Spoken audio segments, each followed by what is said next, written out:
living Jesus. Actually, I've been holding back this testimony since last year, but I know God has forgiven me for that, and I know this is the perfect time.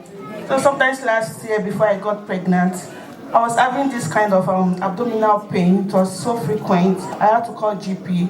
I went there. They were clearing appendicitis. So they referred me to surgical emergency unit.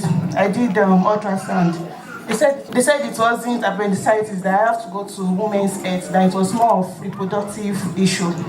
So I went to women's health. They did ultrasound and it said it has to do with my ovary, like it was twisted already, and they were not very sure. So I was just going back and forth to women's health. Most of the times I had to just, when the abdominal pain starts, I can't do anything. I have to just call in sick, or there was a time I couldn't even continue work. I had to go home. So I had to do series and series of ultrasounds, MRI. There was an MRI I was supposed to do. It was that week I realized I was pregnant. So when I got to the MRI, I told them it's like I'm pregnant. They said, okay, I can't do this MRI because it's early pregnancy. So I had to go to men's health and tell them about it. They said, okay, I have to wait like 20 weeks. So in between like 5 weeks pregnancy, this pain started again. Then I went to men's health again. Then I was admitted.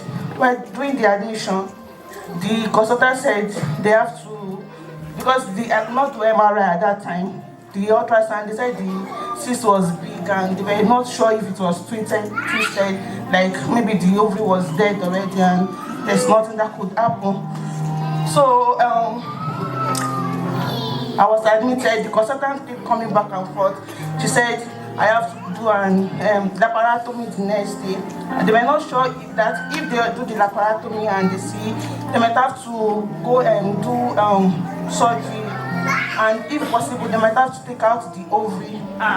So I didn't know what to do. That I was just crying. My husband was at work. I was crying and I just had to call him. I said, I was just crying. He said, where is my faith? I held on to that word. I said, I don't know where my faith is again. That it's like the faith has gotten missing. So my husband said, if I can't find my own faith again, that his faith is still there and nothing is going to happen. So immediately I just went to the toilet and I just told God, if truly they want to do this surgery for me, you yourself, I want you to perform the surgery even before they perform anything.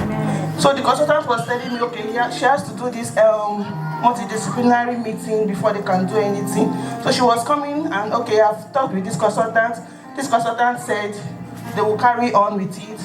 She will go back again. She will come back again. She has talked with another team. They said we should still do the surgery. She was coming forward and back and forth till the very next day.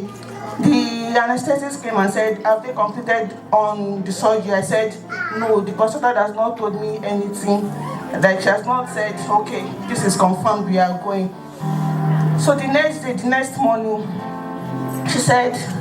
she came back again. She said, okay, she has asked another person, and the person has said, we should do the surgery. I said, okay.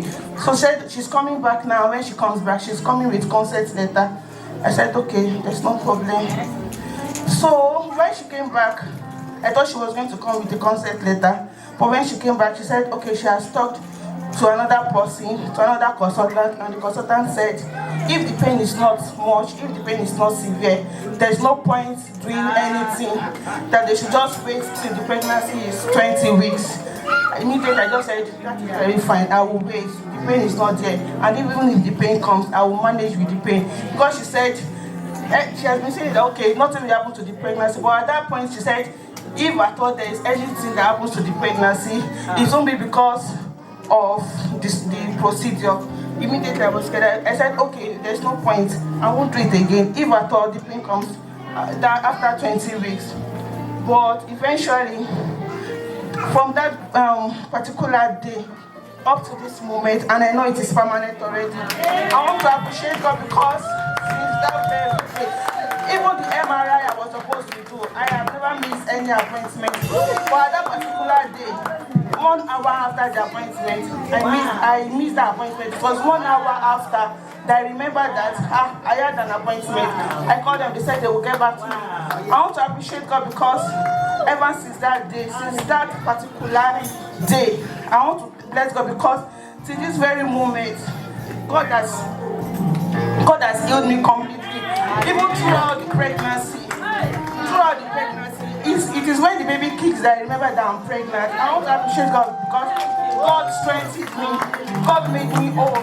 God healed me completely. I want to bless God. See the way you love me.